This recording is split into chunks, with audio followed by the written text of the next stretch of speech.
Chief Nasrallah ने बहुत बड़ा बयान दे दिया है कि वो भूमध्य सागर में मौजूद अमेरिका के जंगी बेड़े को डुबो देंगे और अमेरिका के लड़ाकू विमानों को भी तबाह कर देंगे। नसरल्लाह ने कहा कि इस जंग की कीमत अमेरिका को अपने जवानों की जान से चुकानी पड़ेगी।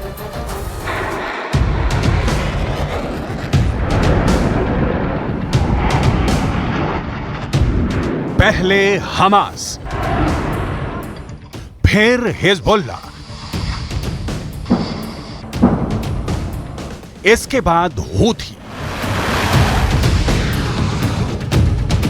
और अब इजराइल से भिड़ने के लिए लेबनान पहुंच चुकी है बेहद खतरनाक और एलीट फोर्स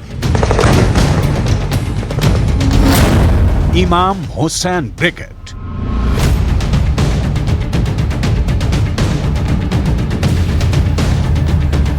इजराइल के सैनिक 24 घंटे हर सेकंड आंखों में तेल डालकर इजराइल और लेबनान की बॉर्डर की सुरक्षा कर रहे हैं और ऐसे वक्त में इजराइल को एक बड़ी खबर मिली है।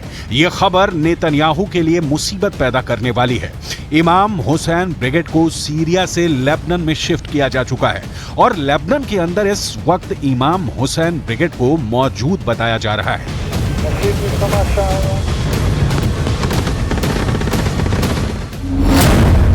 यह दावा इजराइल डिफेंस फोर्स के अरबी भाषा के प्रवक्ता अविचाई अद्राई ने एक ट्वीट के जरिए दी है।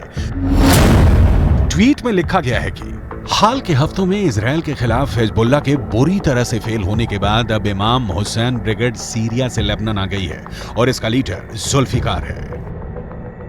इमाम हुसैन ब्रिगेड को भी ईरान फंड करता है और दावा यह किया जाता है कि यह इमाम हुसैन ब्रिगेड ईरान के सबसे ताकतवर सेना इस्लामिक रिवॉल्यूशनरी गार्ड को रिपोर्ट करती है।